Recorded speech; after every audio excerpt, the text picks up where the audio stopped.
aplauda o Senhor pela sua vida.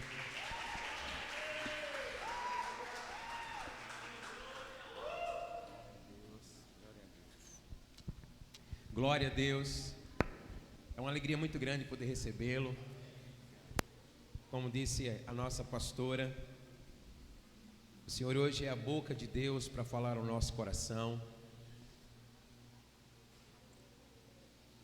Nós já temos apresentado sua vida diante do Senhor, temos clamado ao Senhor para que o falar dos seus lábios, o meditar do seu coração sejam agradáveis ao Senhor.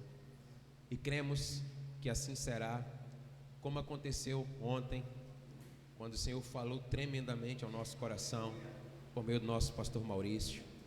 E cremos que amanhã não será diferente, por meio do nosso missionário Daniel. O Senhor há de transbordar do seu Espírito aqui nesse lugar, amém?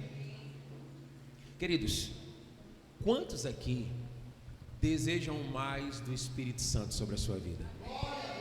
Aleluia. Certa vez eu ouvi alguém dizer que a medida da sua busca é a medida do quanto você há de receber.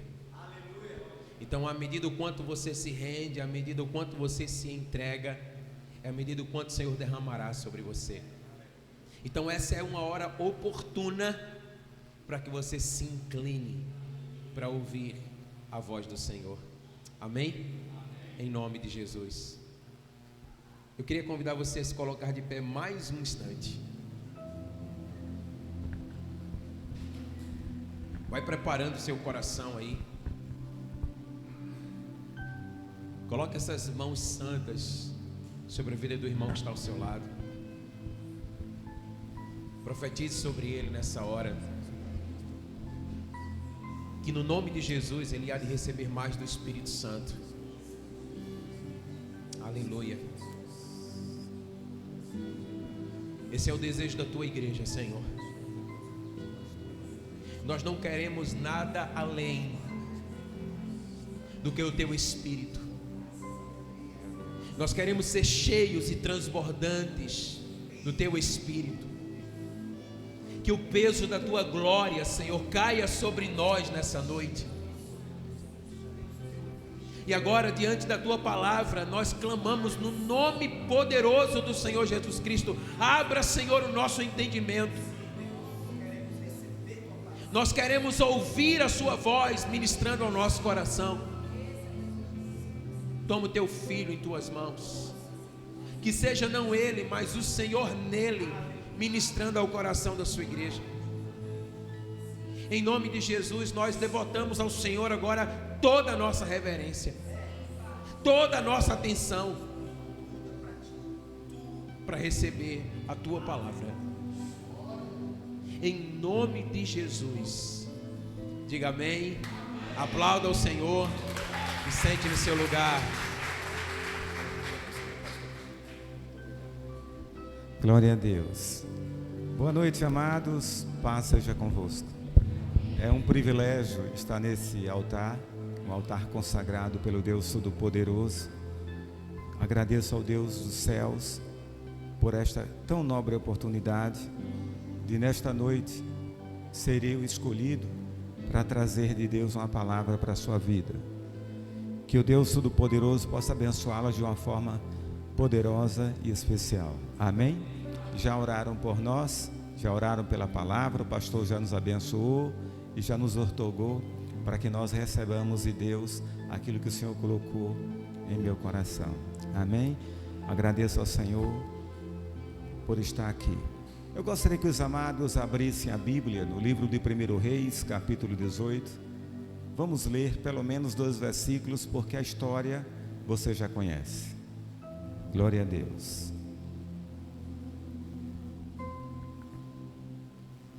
1 Reis, capítulo 18.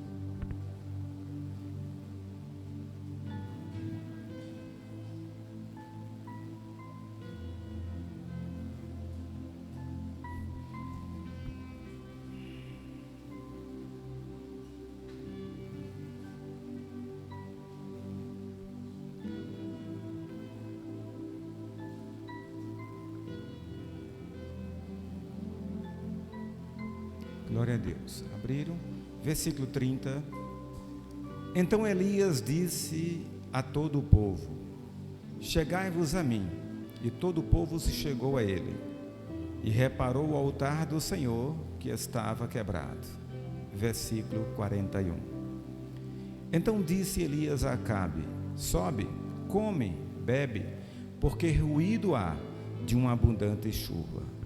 Glória a Deus. Amém?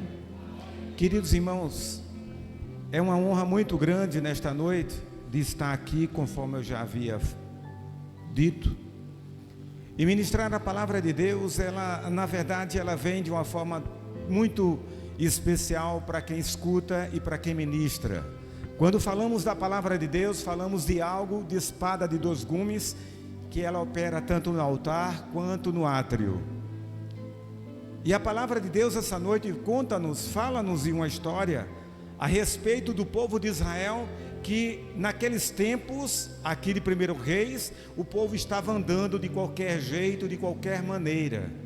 As pessoas, trazendo para o dia de hoje, achava que para ir ao céu pode ir de qualquer jeito. Acha que genuinamente, para ser cheio do Espírito Santo, pode andar de qualquer jeito, pode viver de qualquer jeito. E na verdade o Espírito Santo, ele vem com gemidos inexprimíveis, clamando ao Deus Todo-Poderoso para que nós venhamos abrir o coração, para que Ele adentre e Ele faça a obra que o Abba, que o Papai amoroso quer fazer em nossas vidas. A igreja do Senhor atualmente tem desfrutado de grandes e ricas manifestações da glória de Deus. Isto, queridos irmãos, prenuncia o desejado regresso do noivo Jesus para a sua igreja. Os amados irmãos sabem que Elias, ordenado por Deus, falou para Acabe que durante 3 anos e meio não haveria de chover. Então haveria escassez. Se não tem chuva, não tem alimento, não tem animais gordos, ou seja, a fartura não vem. Não adianta plantar, não adianta semear, porque a terra é árida, a terra é seca, a terra está sedente por algo. Amém? Amados irmãos, ser terra seca é ruim, mas é pior ainda quando ela não deseja a abundante chuva que vem do céu. Elias recebe uma ordem, você já conhece a história de Elias. Elias vai para o Querite, lá ali o Senhor alimenta com os pássaros que trazia alimento para ele. Depois ele vai até Sarepta, é alimentado por uma viúva que de princípio até tentou argumentar, mas depois ela creu na palavra do profeta, trouxe o alimento e ela experimentou algo do sobrenatural do Senhor, que foi haver multiplicação da farinha, multiplicação do azeite. Depois Elias recebe uma ordem do Senhor e vai lá e diz para Acabe que vai chover. Essa história todo mundo aqui já conhece. Só, queridos irmãos, que para que as abundantes chuvas viessem a acontecer, eram necessários alguma coisa, porque o povo de Israel estava andando rebelde.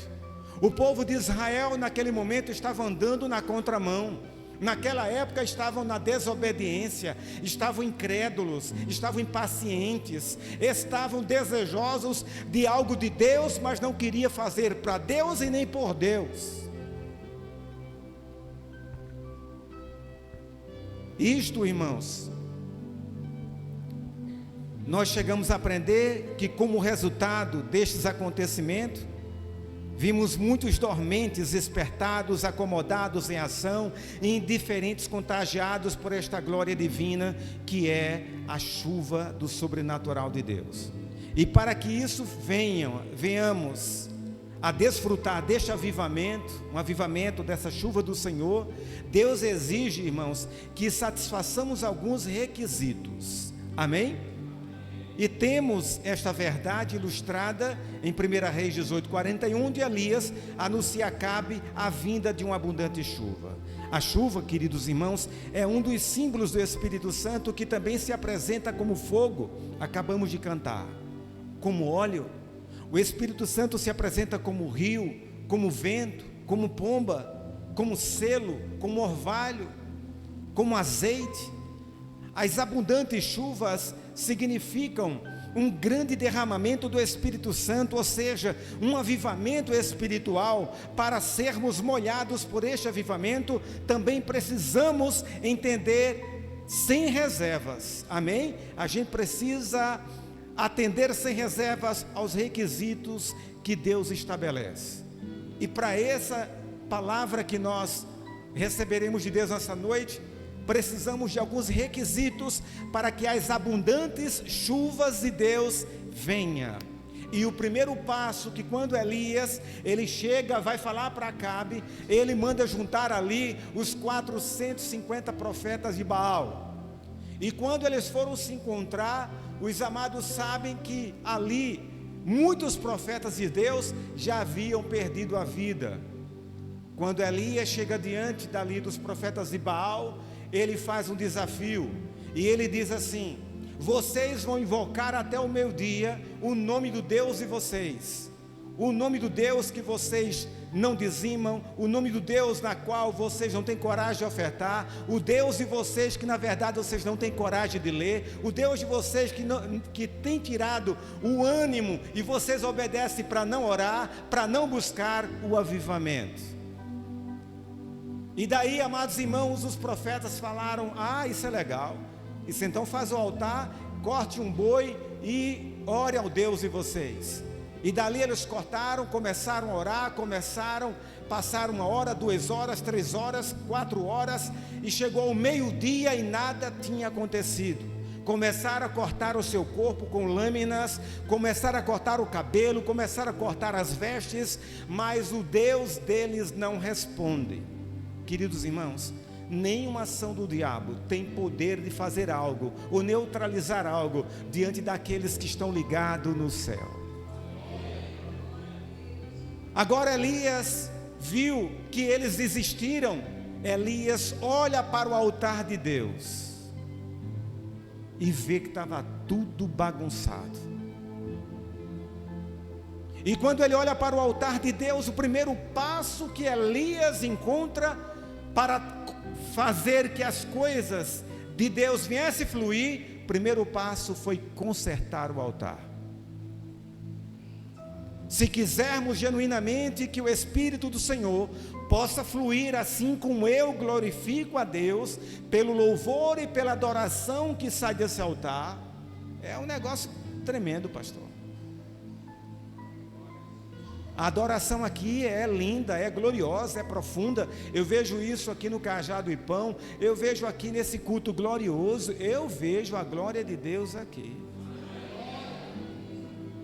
Mas mesmo assim, queridos irmãos, no nosso meio, no seio da nossa família, no meio de tantas igrejas que tem por aí ou no Brasil, existem muitos altares que precisam serem consertados. O altar que Elias encontrou era o retrato fiel da condição espiritual do povo de Israel. O povo de Israel naquela época, queridos irmãos, estava andando de todo jeito. Davi, uma certa vez, escreveu em Salmo 121, dizendo: eleva os meus olhos para os montes, de onde me virá o socorro? Aí o crente faminto diz assim: glória a Deus, meu socorro vem do Senhor. Só que Davi estava falando para um povo desviado. Davi estava falando para um povo que adorava os deuses do Egito. Davi estava falando para um povo que o povo de Deus ia dormir, e os idólatras dos deuses do Egito subiam ao monte para de madrugada fazer oferenda a outros deuses. E Davi não fez como Saul. Saul não mandou estipá-los, matá-los. Davi apenas orava a Deus e buscava a Deus, maneiras como o povo de Deus buscaram o Senhor como ele buscava. E Davi disse para eles: eu elevo os meus olhos para os montes, de onde me virá o socorro? Povo, o meu socorro vem do Senhor que criou os céus e a terra. O povo de madrugada ia fazer oferendas, e ali eles adoravam aos deuses Horus, Osíris, Afrodite, Hera, Núbia, o deus Ra e outros demônios que eles trouxeram do Egito. estavam com práticas que estavam afastando Deus cada dia mais de Israel. Existem práticas em nossas vidas, irmãos, que precisam ser removidas para que o altar do Senhor se estabeleça santo, puro, unificado no céu. Precisamos tomar alguma posição, tomar uma postura. O altar das nossas vidas, irmãos, é o retrato das nossas condições espirituais diante de Deus. Então, como estava na verdade o altar de Israel? Primeiro ponto, o altar estava com o fogo apagado. Eu quero avivamento, mas como terá avivamento se não tem fogo? O fogo é o símbolo do Espírito Santo, mas o fogo estava apagado. E o fogo se apaga, amados irmãos, quando nós não oramos, quando nós não lemos mais, quando não buscamos a Deus, quando nós damos as costas para os ensinamentos da palavra, quando está escrito em Mateus 6,33, mas buscar em primeiro lugar o reino de Deus e a sua justiça, e as demais coisas vos serão acrescentadas. Quando nós deixamos alguns afazeres, algumas desculpas, alguns argumentos para trás e buscamos a Deus, nós vamos ter tempo para orar, tempo para adorar, tempo para buscar o Senhor, seja de manhã, seja à tarde, seja à noite. São 24 horas que Deus faz pulsar o teu coração e você não tem tempo para buscá-lo. Então o primeiro ponto é que o fogo estava apagado. O fogo é um dos símbolos do Espírito Santo. O fogo apagado significa a ausência do Espírito Santo no altar.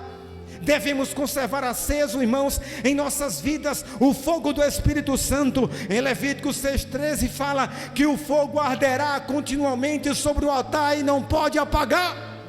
É uma ordem do Senhor. Segundo ponto de consertar o altar é que no altar só havia cinzas. Cinzas fala do argumento do crente que só sabe conjugar o verbo no passado.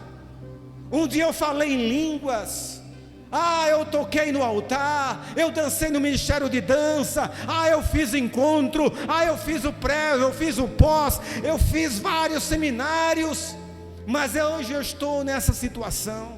A ordem de Deus é para remover as cinzas do altar e lançar fora. A ordem de Deus é que você se levante, pegue a pá, tenha coragem e remova dos caminhos do Senhor aquilo que Deus tem para fazer na sua vida. Primeira coisa, olhe, veja que o fogo está apagado, veja que o fedor dessas cinzas está atrapalhando a chegada do Espírito Santo. Terceiro tópico, amados irmãos, que quando Elias olha, as pedras estavam fora do lugar. Quando Josué vai atravessar o Jordão, a ordem de Deus foi: peguem aí as pedras e levem com vocês 12 pedras, e cada uma delas há de representar as tribos de Israel. Quando Elias bate o olho, amados irmãos, no altar, ele vê que as pedras estavam aqui, outra lá embaixo, outra estava subterradas, outra estava dentro do mato.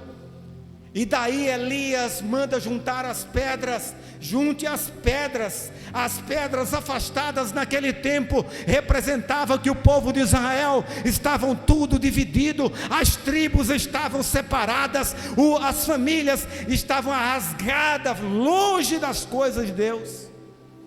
E a ordem de Elias: juntai as pedras, coloque as 12 pedras no altar, vamos reconstruir o altar do Deus Todo-Poderoso.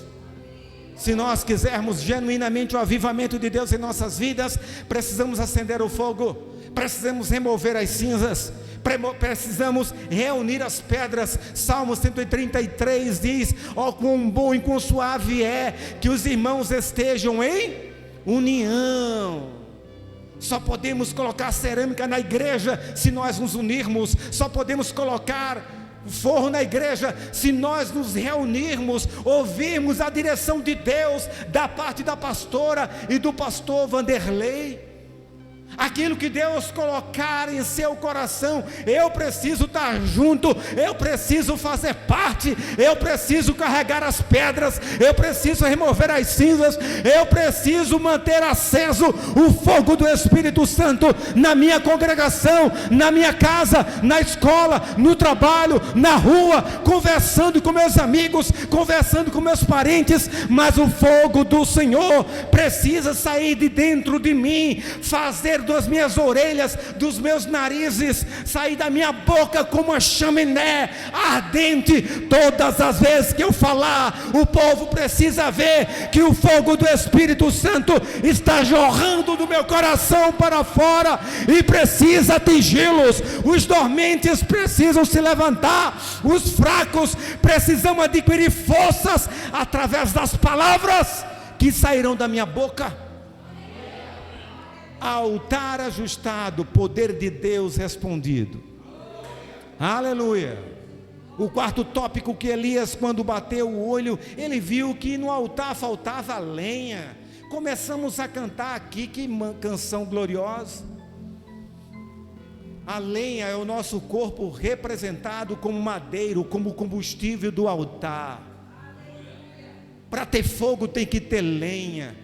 E eu e você somos os madeiros que o Senhor almeja ver sempre no altar dele, para que haja fogo e o fogo não se apague.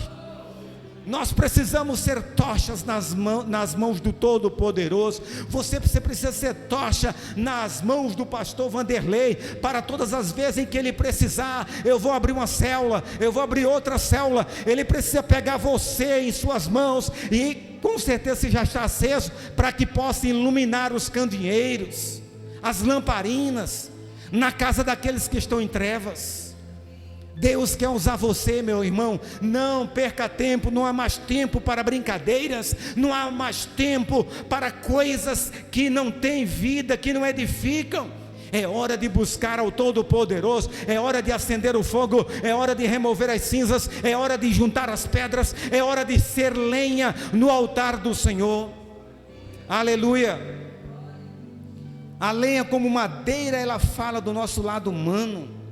Aleluia. E o terceiro ponto, amados, o quinto ponto, é que no altar faltava um novilho para o sacrifício. Se nós observarmos, irmãos, no altar, pastor Vanderlei, faltava tudo isso, mas agora faltava um novilho. E o novilho representa Jesus. Jesus foi entregue para morrer em meu e em teu lugar. O novilho era a parte essencial do altar e representava Jesus Cristo como verdadeiro sacrifício. Da mesma forma, queridos irmãos, Jesus deve constituir parte essencial de qualquer atividade espiritual nossa. Ele precisa sempre fazer parte da nossa vida. Nós precisamos ser um com Ele. Elias junta todo mundo e agora fala: olha, vocês oraram, o novilho de vocês está seco porque o sol está queimando, mas o meu não vai ser seco não, para você ver que o nosso Deus só não acende madeira seca, Ele também põe fogo na sarça ardente, ainda verdinha. E mandou trazer alguns cântaros de água e jogaram água. Na hora de jogar a água, alguém argumentou: mas como pode?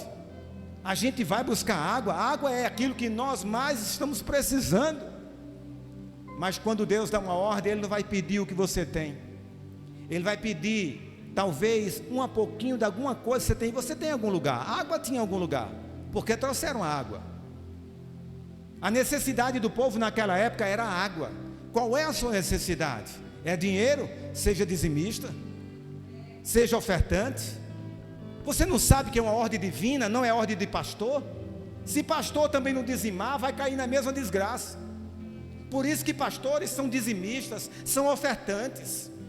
Por isso que pastores congregam, por isso que pastores oram, por isso que pastores buscam, por isso que pastores estão sempre em unidade, buscando unidade, comunhão. Por isso que pastores não deixam que as cinzas cheguem em suas vidas, porque ele entende que cinzas é porque um dia já houve fogo, e no altar de Deus não tem como se apagar, meu irmão.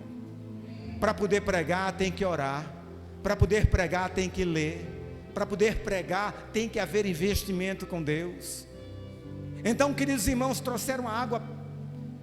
Elias disse: agora está pouco, tragam mais. E foram buscar pela segunda vez. Talvez alguém argumentou, fala: esse cara está doido, a gente já não tem água, ele está querendo mais. E jogaram água lá. Elias disse: está pouco, vai buscar mais. E disse: não, agora não dá não. Agora não dá, ele está pedindo uma oferta muito alta. Queridos irmãos, existem coisas em nossas vidas que você precisa entender que Deus não vai pedir aquilo que você não pode. Quando Deus pede algo a você, Ele se responsabiliza. Salomão foi conhecido como o maior ofertante de toda a Bíblia. Alguém chega para Salomão, Salomão chega para o profeta e fala: olha, eu quero fazer uma oferenda a Deus.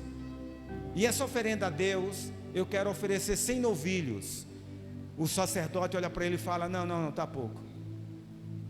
Ofereça 200. Aí ele disse assim: não, eu vou oferecer 200. O profeta disse: então, porém, teu pai já ofereceu. Aí ele disse: então eu vou oferecer 500. Isso é um bom número, é ótimo isso aí. Ele disse: mas tem uma coisa, eu posso. Então eu vou oferecer 1000 novilhos ao nosso Deus. Nós aprendemos, irmãos, você vai ver lá em Gênesis capítulo 4, quando o Senhor, Ele cria ali, porque pastor não é uma invencionice humana. Em Gênesis capítulo 4 fala do pastor Abel. Ele fazia sacrifícios a Deus, ele pegava o seu melhor. O maior prazer de Abel era pegar as primícias. O maior prazer de Abel era pegar a melhor ovelha, mais linda, a menos estressada, sem mancha, sem estar quebrada, sem estar troncha. Ele pegava a melhor ovelha, porque ele dizia: é para Deus. Ele nem se preocupava com os demais, porque sabia que quando ele obedece a Deus, quando ele faz a vontade de Deus, ele sabe que ele só não cuida das 99, mas ele acrescenta a boa medida, sacudida, recalcada e transbordante. Então, quando Abel botava fogo, a ovelhinha era queimada e aquele cheiro suave subia, não era? Até o trono do Senhor. Salomão ofereceu 1000. Então, toda vez que alguém oferecia, o fogo subia. A Bíblia diz que Deus recebia lá em cima com um aroma suave em suas narinas. Mas quando Salomão ofereceu uma oferta tão pesada, a Bíblia diz que o templo ficou cheio da glória, da fumaça do Senhor. Então Deus, Ele não esperou receber em cima. Deus desceu e pegou embaixo e levou com Ele, porque era uma oferta muito pesada. Oferta pesada, Deus não espera receber. Ele desce para pegar aqui, para ajudar ao ofertante. E quando ele vem, é repreendido o devorador, o migrador, o destruidor e cortador. E a bênção do Senhor vem multiplicando, as multiplicações vêm de onde muito menos a pessoa estava esperando. Primeiro passo, ele teve que consertar o altar. Segundo passo, irmãos, agora me dê 5 minutos. Segundo passo, amados irmãos, tinha que destruir Baal. Naqueles dias, os israelitas estavam adorando a Baal, o deus da Fenícia e das tribos de Canaã. O nome Baal significa senhor, dono ou marido. Então tinha poder sobre aquelas pessoas. Com a presença de Baal, irmãos, em seus termos, os filhos de Israel tiveram o seu relacionamento espiritual com Deus cortado. Deus não aceita a sociedade nossa com o mundo e o pecado. Deus tem ciúme de você, marido, com a sua esposa. Deus tem ciúme de você, mulher, com o seu marido. Deus, Ele não aceita divisão. Você amar mais alguém do que o próprio Criador, de amar mais a criatura do que o próprio Criador. Amados irmãos, é hora de nós abrirmos o coração para o Senhor e arrancar os baalins que muitas vezes tentam ocupar o nosso coração. Pode ser uma empresa, pode ser um carro, pode ser um terreno, pode ser uma casa, pode ser tantas coisas, e que você deixa Deus de lado para buscar Deus a semana que vem, ou o mês que vem, ou o ano que vem. O dia de buscar ao Senhor é hoje, porque é hoje que Deus tem interesse de encher você, meu amado irmão. Então, queridos irmãos, A razão porque muitas vezes as chuvas das bênçãos espirituais não caem em nossas vidas é porque tem alguns baalins interrompendo que a glória de Deus caia sobre a nossa cabeça. O segundo tópico de destruir o Baal é que Baal assumiu o lugar que antes pertencia ao Deus de Israel. Os lugares em Israel que antes serviam de adorar ao Deus Todo-Poderoso passaram a ser santuários de Baalins. Muitas vezes, irmãos, muitas vezes há algumas coisas em nossas vidas que interrompem a nossa intimidade com Deus porque a gente oferece a outro. É nosso dever, queridos irmãos, ser um santuário para o Senhor. Em 1 Coríntios capítulo 6, 19 fala: ou não sabeis que o vosso corpo é templo do Espírito Santo, que habita em vós, qual tendes da parte de Deus, e que não sois de vós mesmos? Você não manda em você. Se você entregou o resto da sua vida para Jesus, pare de sentar ao lado quando estiver no carro e querer mostrar a direção para Deus, porque você não sabe, mas Ele sabe. Ele sabe onde você está, Ele sabe até onde conduzir você em segurança e com segurança. Porque Salmos 34, 7 diz que o anjo do Senhor acampa ao redor daquele que os guarda e os livra. Amém? Por isso que Ele guarda você em segurança e com segurança. Você não está só. Terceiro tópico, amados irmãos. Terceiro passo. O primeiro passo qual é, irmãos, para a abundante chuva vir sobre nós? O primeiro passo é consertar o altar. O segundo passo é destruir Baal.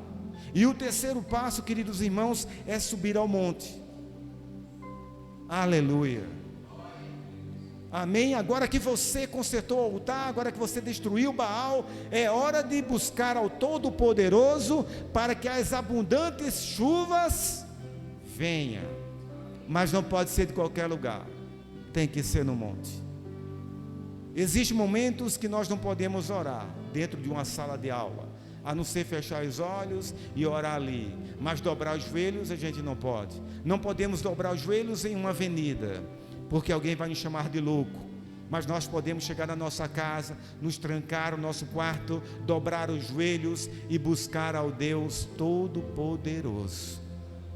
Às vezes nas reuniões eu falo para os amados sobre o brachar de Deus, a bênção de Deus. Todos nós almejamos as bênçãos de Deus, mas para que as bênçãos de Deus venham, nós precisamos nos dobrar diante dele, ter o altar consertado, destruir tudo aquilo que nos impede a nossa comunhão com ele, destruir tudo aquilo que nos faz separação a Deus. E nós precisamos dobrar os joelhos. A palavra joelhos veio justamente do costume dos judeus, do povo de Israel, que muitas e muitas vezes chegavam a dobrar os joelhos para buscar a bênção. E a palavra bênção quer dizer brachar. E a palavra brachar, ela tem uma tradução que vem da sua raiz, berer. E essa palavra, ela na verdade quer dizer joelhos. É por isso que nós precisamos imitar a Elias. A Bíblia diz que ele subiu ao monte. Amém? Mas por quê? Porque para que as abundantes chuvas caíssem, se fez necessário o profeta Elias subir ao cume do Carmelo. E em 1 Reis 18:42, que nós já lemos, Acabe, ele chega para Acabe e fala: sobe, come e bebe. Note que Acabe obedeceu. Por que Acabe obedeceu sendo ele rei? Porque ele creu na palavra do profeta. A Bíblia diz em 2 Crônicas capítulo 20, versículo 20: credes em Deus e estareis seguros, credes em seus profetas e prosperareis. Quando você prospera, vem o berer do Senhor, vem o brachar de Deus, vem a bênção de Provérbios 10, 22, que diz que a bênção do Senhor te enriquece e não acrescenta dores. Quer ser abençoado? Conserta o altar, destrua Baal, sobe ao monte e conversa com Deus Todo-Poderoso. Aleluia. Então na Bíblia, irmãos, na Bíblia Sagrada, monte tem profundos significados. Monte é lugar de receber ensinamentos de Deus, diga aleluia. Monte é lugar de receber vitória sobre o inimigo. Monte é lugar de ver a glória de Cristo. Monte é lugar de receber conforto. Monte é lugar de ouvir a voz do Deus Todo-Poderoso. A Bíblia deixou catalogado alguns montes que serviram de palco para o sobrenatural e a manifestação do Deus vivo. No Monte Moriá, Deus mandou que Abraão oferecesse quem? Isaac. E Isaac, para alguns judeus, tipifica um tipo de Jesus. Não é judeu ortodoxo. Eu estou falando de judeus messiânicos, que quando prepara muitas vezes a mesa para fazer a ceia, na mesa, eles lá, amém? Isso é costume deles. Eles bota todo mundo lá, vai comer, mas ali eles sempre deixam a cadeira vazia e ainda põem um copo embocado, porque eles creem que o Messias, alguns deles, ainda creem que o Messias está para vir, e quando ele vier, vai sentar ali para tomar naquele copo e sentar naquela cadeira. Quando eles vão comer, amém? Eles pegam ali, amados irmãos, o pão, e quando eles pegam o pão, eles são 3 pães, eles pegam o pão do meio, para fazer uma consagração, representando não Jesus, para nós é Jesus, amém? Mas para eles é Isaac, onde eles dizem que naquela casa lá, naquele templo, naquele negócio lá, onde tem a cúpula dourada, que quer dizer o domo da rocha, amém? Lá eles guardam até hoje a pedra do sacrifício de Isaac. E eles, quando vão comer, muitas vezes eles fazem isso, irmãos. Eles pegam ali o pão, eles levantam, eles dizem que representam Isaac. E eles ainda fazem sua oferenda. Eles levantam o pão e eles oram. Você pode ver alguns lugares onde alguns judeus se reúnem para comer o pão, eles ainda oram em hebraico. Pega o pão, parte de cima para baixo, e eles dizem: Baruch atah Adonai Eloheinu melech haolam, Amos lemini haretz, Baruch Hashem kavod, Mahut delaulam vaed. Eles agradecem ao Deus Todo-Poderoso pela bênção recebida. Eles falam: bendito és tu, eterno nosso Deus, Rei de todo o universo, que faz brotar na terra o fruto do pão. Bendito seja o teu nome, e o teu reino nunca terá fim. Elias sobe ao monte, e ali, amados irmãos, nós aprendemos que é justamente no monte, amém? No monte Horebe, Moisés ele contemplou a sarça que ardia e não se consumia. No Sinai, Deus deu a lei ao seu povo. Até hoje, todo ano, na festa do tabernáculo ou na festa das colheitas, eles fazem a festa da entrega da Torá, não é? A entrega da Torá, porque eles dizem que quando eles oram e eles fazem essa festa, é para lembrar no dia em que Deus entregou a Torá para eles, porque eles creem que Deus queria que construísse ali um povo, amém? Um povo que cresce genuinamente na ordem e na decência. Então, amados irmãos, no Carmelo, Elias ofereceu sacrifícios a Deus e Deus respondeu com fogo. No Hermon e Tabor, os discípulos viram a Cristo transfigurado. No Monte das Oliveiras, Jesus deu suas últimas instruções aos discípulos e ele subiu ao céu.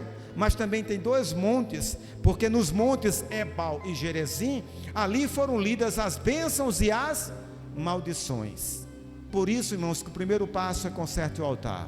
Segundo passo, destrua Baal. Terceiro passo, subir ao monte. Quarto passo, irmãos, é humilhação. Amém? A posição que Elias ficou orando a Deus nos aplica uma lição de humildade e submissão. Elias se inclinou por terra, amém? E ali, quando ele se inclinou por terra, ele botou a cabeça entre as pernas de uma forma humilde, porque ele já viu Deus responder com fogo quando ele consertou o altar. E ele começou a orar. O sol estava quente, o mato seco estava se quebrando, e ali havia um discípulo com ele, e Elias começa a orar. Mas Elias se coloca nessa posição, e nós aprendemos que os humildes Amém? Na verdade, os humildes, eles são considerados por Deus. Os humildes são ouvidos por Deus. Os humildes gozam da presença de Deus. Os humildes são livrados por Deus. Os humildes são exaltados pelo Senhor. Duas coisas que Deus não suporta é choro e humilhação. Se você se quebrantar, se genuinamente buscar a Deus e você chorar diante do Senhor, uma gota de lágrimas pode falar para Deus mais do que 10 livros. Tente explicar, porque Deus conhece a linguagem do choro. Por isso que você precisa, quando se humilhar, amém, não precisa forçar o choro, só precisa se quebrantar diante dele, e aí você vai transbordar. Amém, irmãos? Transbordar é algo glorioso, porque enquanto eles adoravam aqui, algumas pessoas estavam transbordando de unção de Deus. Amém? E nós aprendemos, junto com os amados pastores, que o transbordar é justamente quando as lágrimas começam a vazar. Elas vão vazando, você está transbordando. E Deus está abençoando a sua vida, por causa do transbordar. Queridos irmãos, Cristo, o nosso Jesus, Ele estava isento de todo e qualquer orgulho mundano. Ele foi um exemplo de humildade. Quanto à sua aparência, não tinha aparência nem formosura. Quanto ao sucesso mundano, era rejeitado e desprezado pelos homens. Quanto à sua reputação, seria chamado Nazareno. Quanto às riquezas, não tinha onde reclinar a sua cabeça. Quanto à sua posição social, não é este o filho do carpinteiro? Quanto à sua soberania, ele lavou os pés dos discípulos. Então não havia nele orgulho. Amém? O quinto passo, irmãos, oração. A oração é a chave para o avivamento, é a poderosa alma da igreja. A vitória de Elias foi orar a Deus. A vitória de qualquer servo de Deus será sempre a oração. Não haverá avivamento sem oração. Deus procura homens como Elias, que tenham a cabeça entre os joelhos, homens cujas mentes sejam voltadas para a oração. Eu faço parte de um grupo glorioso, Pastores em Busca de Avivamento, e toda noite, criado pelo pastor Vanderlei, e todas as madrugadas, muitas vezes, na maioria das noites, eu sempre peço a Deus um trechozinho, às vezes com sono escrevo até errado, e eu coloco o trechozinho no grupo, e em outros grupos também, convidando as pessoas para orar. E eu louvo a Deus que quando vai chegando 1 da manhã, se eu estiver cochilando, eu me desperto, porque eu tenho um encontro marcado com o meu Pai, e eu não posso perder a oportunidade, assim como Adão perdeu lá atrás. Todas as tardes Deus tinha um encontro com ele. O seu encontro com Deus é que horas? Qual lugar que você se encontra com Ele? Eu tenho meu lugar já faz muitos anos. Eu espero a minha família dormir, e quando eles estão dormindo eu vou para a sala, e ali eu dobro os joelhos, e ali eu converso com meu Pai Todo-Poderoso. Se você quiser ter vitória no outro dia, irmãos, amarre os demônios de madrugada, para você não ter que suar. Se você quiser vencer, se você quiser que Deus quebrante o coração de alguém, desça de madrugada. Alguém fala por causa da fila que é menor. Para de besteira, meu irmão. Você acha que Deus, essa onda de fila, você acha que Deus não tem o poder de responder a 7 bilhões e 100 milhões de pessoas? A vontade de Deus é que esses 7 bilhões que tem no mundo dobrassem os joelhos. Não tem fila nada. Todas as vezes que eu lembro, pastor, em 98, que quando eu cheguei na casa do meu pai na fé, eu nem sabia direito o que era computador, e eu chego Matuto do interior, aí eu chego lá e ele abre lá, aí eu vi a frasezinha que toda vez que nós vamos ler a Bíblia, o escritor dela vem e senta ao meu lado para me explicar. Vale a pena você ler a Bíblia, porque todas as vezes que você estiver lendo, ele desce para tirar suas dúvidas. Se você não entendeu, é porque não leu direito, lê de novo. Ah, pastor, já li umas 4 vezes, mas dormindo. Eu li a Bíblia, pastor, Quando eu me converti, em 10 meses, já tinha lido a Bíblia capa a capa, já estava lendo de novo. Eu li umas 3 vezes para entender alguma coisa. Eu aprendi a ler praticamente, irmãos, com a Bíblia. Eu, do interior, lá para dentro do mato, nem sabia falar direito, pastor. Eu não tenho vergonha de falar que aos 18 anos, fazendo uma prova na escola, a professora colocou, quando você passa do semáforo, e falou não sei o quê. Eu errei o quesito porque não sabia o que era um semáforo. 18 anos de idade, o matuto das Brenhas não sabia. E tinha outras coisas mais que eu não sabia, irmãos. Você sabe, pastor Vanderlei, eu com 14 anos, eu cheguei para um camarada que estava conversando com meu avô, para fazer a ele uma pergunta de algo que as nossas crianças com 3 anos já sabem. E eu cheguei junto dele para perguntar. Ele olhou para mim com aquela ignorância: tu não sabe não, menino? Eu disse: sei não. Para falar a mim, irmãos, o nome da mulher de mulher da vida, ou de homens da vida, né? Eu não sabia, irmãos. Ele falou o nome lá, eu disse: meu Deus, que nome é esse? Que é isso? E eu cheguei junto dele para perguntar. Nasci dentro do mato, dentro das matas, dentro das prenhas, mas foi justamente lendo a palavra que o Pai me ajudou a abrir a boca. Porque quando eu jogava com os colegas, eu tinha vergonha de falar, porque quando eu cheguei do interior, eles me chamavam de matuto, e hoje eu tenho o prazer de falar que sou, mas naquela época eu ficava calado, porque quando abria a boca, as pessoas sabiam que eu falava 3 idiomas, português incompleto e errado. Era isso que acontecia na minha vida. Glória a Deus. Amém, irmãos? Então, para concluir aqui, queridos irmãos, o 6º passo para concluir: Elias, ele perseverou na oração. Eu não sei como está a sua vida, mas seja perseverante. Busque ao Deus Todo-Poderoso. Ele tem pressa em realizar projetos e propósitos na sua vida. Deus, ele tem coisas que você jamais até sonhou. Em 2010 eu aprendi com o Dr. Mike Murdock: se você quer algo que nunca teve, faça aquilo que você nunca fez. Se você quer alcançar algo que você nunca alcançou, mude a estratégia. Preste atenção quando o pastor Vanderlei para mim é um mestre. Esse barbudinho quando prega, olha, eu vou falar, eu disse a ele, a mensagem que o senhor pregou sábado, quando eu cheguei na minha igreja, eu só queria ser o pastor, pela mensagem que ele pregou sábado no Cajado e Pão.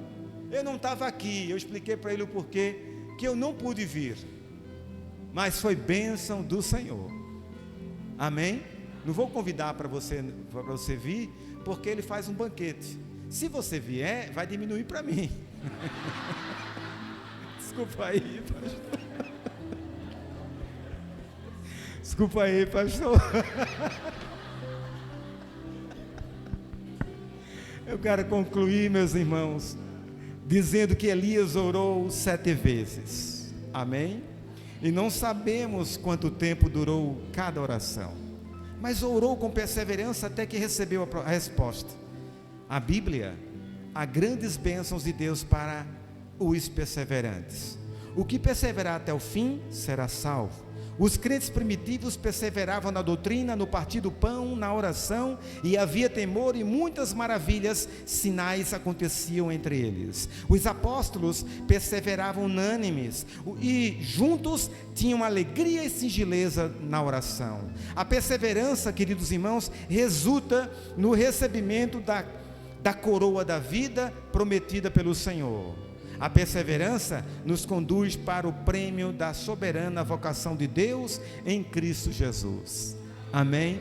Então, meus irmãos, a Bíblia diz em Isaías 55:6: buscai ao Senhor enquanto se pode achar, invocai enquanto Ele está perto.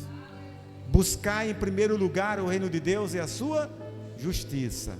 Deixa a roupa para depois, deixa a casa para depois, faça o papel de Maria. Você vai ser reclamada, talvez por um filho, uma filha ou um marido. Ele não entende, porque tu é assim com Deus, e você tem sede dele. Então venha buscar em primeiro lugar o reino de Deus. Mas eu tenho que fazer tal coisa e eu não posso vir à igreja porque eu tenho que sair para vender. Eu vendo meu perfume, eu vendo minha roupa. Queridos irmãos, em Salmos 34:10, a Bíblia diz que os filhos dos leões têm fome e passam necessidade, mas os que vêm à igreja, os que buscam o Senhor, amém? Serão fartos, serão cuidados, não sentirão necessidade alguma. Por isso que busca o Senhor. Quando você busca Deus, você volta para casa com uma mensagem para pregar para seu irmão, você volta talvez com 3 mensagens para pregar para outras pessoas, e você vai voltar com um pão espiritual que vai salvar a tua casa, a tua família. Jeremias 33:3 diz: clama a mim e responder-te-ei, e anunciar-te-ei coisas grandes e firmes que você não sabe. Tu não sabe, mas quando tu buscar ao Senhor, tu vai receber projeto, amém? Projetos que você vai poder construir, reformar, fazer, ou até projetos para que você venha implantar algum negócio, amém? Vai parar de andar de bicicleta para ter um carrinho, dinheirinho no bolso, amém? E o inimigo não vai poder roubar, porque foi o projeto dado por Deus. E quando Deus dá, Ele não acrescenta dores. A Bíblia diz, 2 Crônicas 7:14, se o meu povo que se chama pelo meu nome, o quê? Se humilhar e orar e buscar a minha face, então eu virei dos céus, perdoarei seus pecados e sararei a sua terra. Salmos 37:25, Davi escreveu: fui moço, hoje eu estou velho, mas nunca vi um justo desamparado, nem a sua descendência mendigaram pão. O segredo da vitória, primeiro passo é consertar o altar, segundo passo é tirar as desculpas, é tirar os maus vícios, é quebrar na emenda o velho homem, é destruir Baal. O terceiro passo é subir ao monte, o quarto passo é humilhação, o quinto passo é oração, e o sexto passo é perseverança. Que o Deus Todo-Poderoso vos abençoe e fique em paz em nome do Senhor Jesus. Mas eu quero orar por você, já que eu não orei, não é, pastor, no início? O Senhor que orou por mim, amém? Fique de pé, meus irmãos. Eu vou só orar 1 minuto, que o pastor aqui já sabe que às vezes eu oro até, meu Deus do céu, amém? Então 1 minuto de oração para abençoar a sua vida. Querido e eterno Deus, Criador dos céus e da terra, em Ti não há mudanças e não há sombras e variações. O Senhor é o mesmo ontem, hoje, e o Senhor será eternamente. Pois a Tua palavra diz que onde houver 2 ou mais pessoas, ali eu estarei ao meio. Pai, em nome do Teu Filho amado Jesus, faz um milagre nesta noite. Traz em nome do Senhor avivamento sobre este povo, sobre suas famílias, sobre suas casas. Ó Deus Todo-Poderoso, que seja destruído agora toda e qualquer artimanha maligna e toda e qualquer obra do diabo contra eles. As sementes que foram semeadas nesta noite, não seja arrebatada pelo diabo, mas que a semente possa crescer e dar muitos frutos, meu Deus, que cada um venha a ter coragem, meu Deus, de consertar o altar, de destruir Baal, de subir ao monte, de se humilhar, de orar e serem perseverantes diante do Senhor. Meu Deus, em nome do Teu Filho amado Jesus, eu peço a Tua poderosa bênção que enriquece e não acrescenta dores, que esta bênção possa rasgar os céus sobre suas vidas, e eles venham ter os céus limpos, e que o orvalho da madrugada, Senhor, da bênção ministradora do Deus Todo-Poderoso, aquele orvalho que traz vidas para as plantas ao amanhecer, venha sobre a vida deles, e eles venham se alegrar diante do Senhor. Pai, em nome do Teu Filho amado Jesus, eu entrego tudo, eu entrego todos, eu entrego essa linda congregação em Tuas mãos, eu entrego o pastor Vanderlei em Tuas mãos, a pastora abençoada, o menininho e a mocinha que eu esqueci o nome. Em nome de Jesus, amém. Deus abençoe.